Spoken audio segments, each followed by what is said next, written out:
Sourdough starter is the simplest yet the most mysterious recipe that there is. Grains contain wild yeasts, and when they're ground to flour, these yeasts remain alive.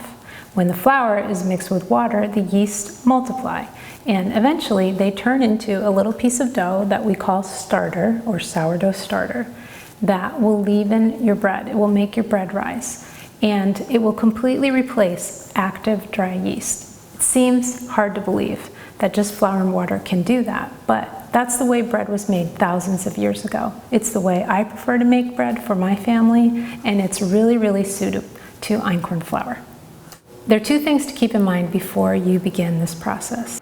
It will take you about 10 days to get your starter strong, and so you'll have to tend to it maybe about 5 minutes in the morning or 5 minutes in the afternoon for that many days. So just make sure you're going to be around before you begin. You can create this starter with Einkorn all-purpose flour, or you can use whole grain flour, but the number of grams are different. You use less whole grain flour by weight.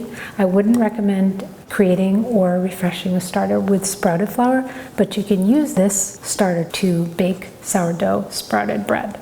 Also, I highly recommend you use a baking scale and you measure all of the ingredients, including the water, with the scale in grams. It will make the process move along much better. The first 4 days seem like the hardest, but they're actually the easiest.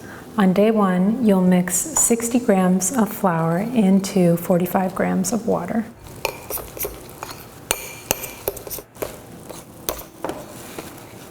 The dough will be really wet and sticky.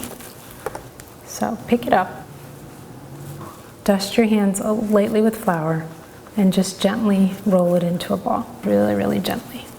This mixture is your starter. So you're going to put that into a clean container that you can seal tightly. I prefer to use these glass bowls, but you can also use plastic wrap on a regular bowl. Now we're going to let this rest for 48 hours in a dark spot in our kitchen. The ideal temperatures would be above 70 and below 80. So if it's hot in your kitchen, try to find a cool spot. If it's cold, you can always wrap your container in a kitchen towel to keep it warmer.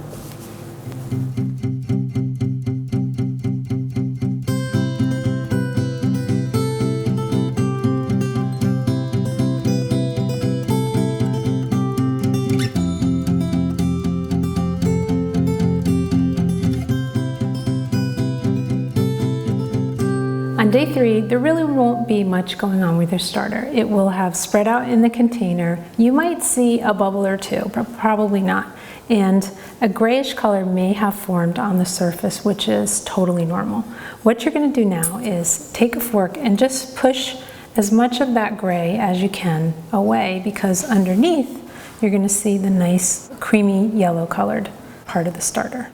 And then you'll pick up the nice creamy colored part underneath and put about 2 teaspoons. You don't need to pick it all up, just the cleaner part. And if you get a little bit of the gray in it, it's okay. Let's just say you want to get about 10 grams of the starter. You'll mix in less water this time because your starter is a little wet, so we'll add 30 grams of water and mix that up so that the starter dissolves. Then add 60 grams of flour like you did the first day. Again, it will be pretty similar. It will be a sticky dough. And you're going to transfer this to a clean container, just like you did the first day, and seal it and let it rest this time for 24 hours.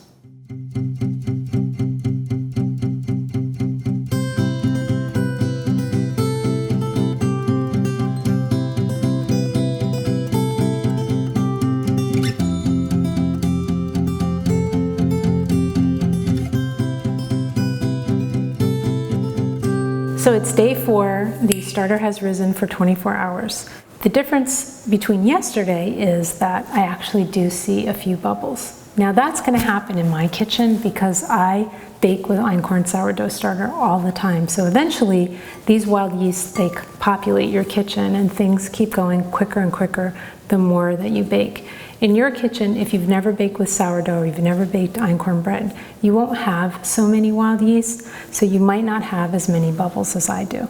But we're basically going to repeat exactly what we did yesterday. We're going to push away some of the surface because we won't need everything that's underneath. And that's when you're going to start to see a teeny little bit of bubbling in the dough. You'll pick up the nice creamy colored part underneath. It's about 10 grams. You can even take all of it if you have a lot of good starter. So I'm going to take a little bit more than that. And then we're going to mix in 30 grams of water and 60 grams of flour. Mix in the flour and the water till there's no more visible flour. Then transfer this to a clean bowl and let this rest for 24 hours.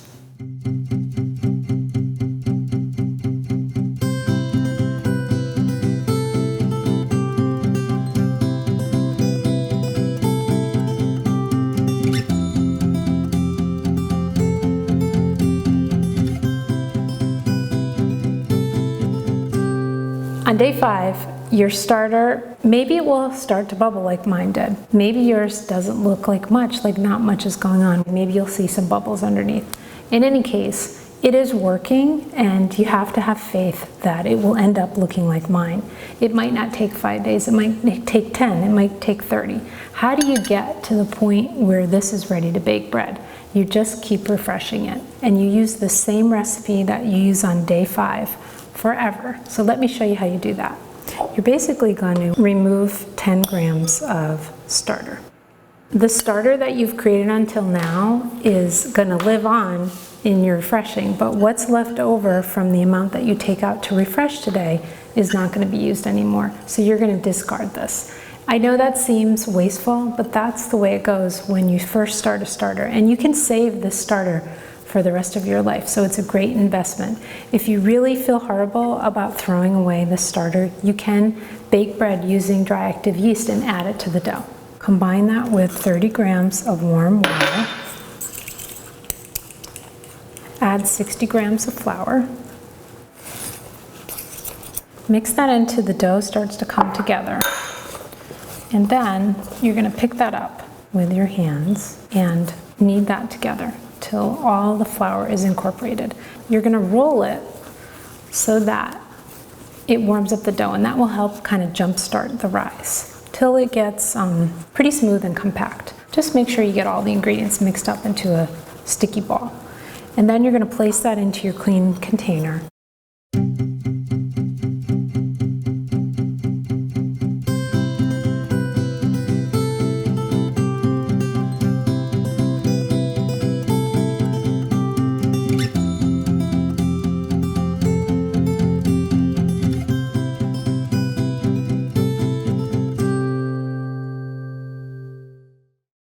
The normal time that you leave your starter out after refreshing is 6 to 12 hours. But in the beginning, it might not be enough, let's just say day 5, day 6, maybe until day 10, for you to see something going on. If that's the case in your kitchen, you can let it sit out for up to 24 hours, and then you can refresh it again. Once it starts to do something quicker, and when you know that it's bubbling up within 6 hours, you're ready to bake bread. There's a couple other questions that come up. What kind of water should I use?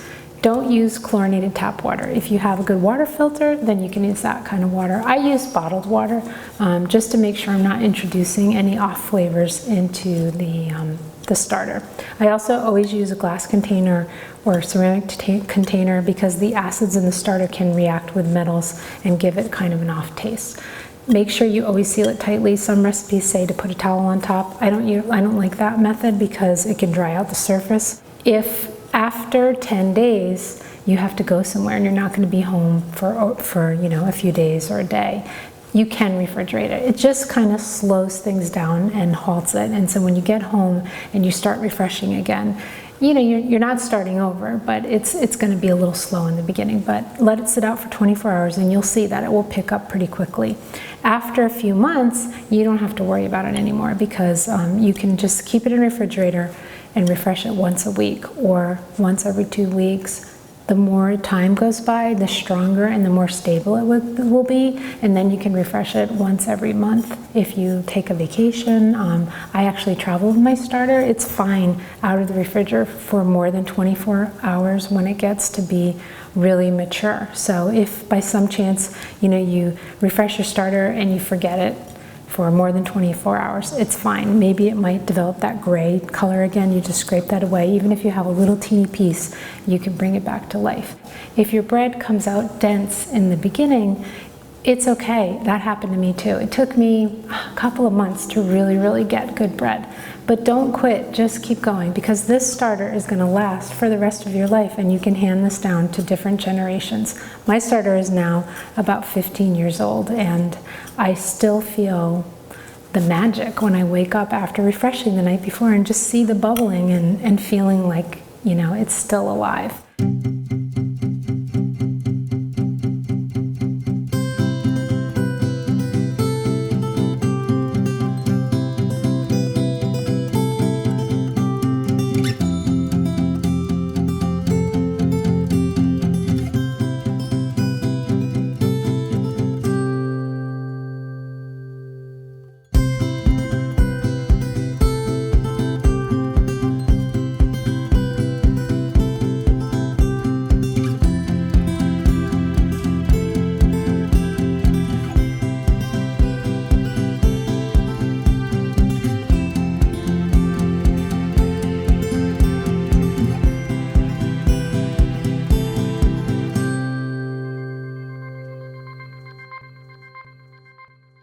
After your starter has rested for 48 days, and we're now 48 days. Okay. On day 3, there won't really be much going on with your. Oh my God! It just got so dark out.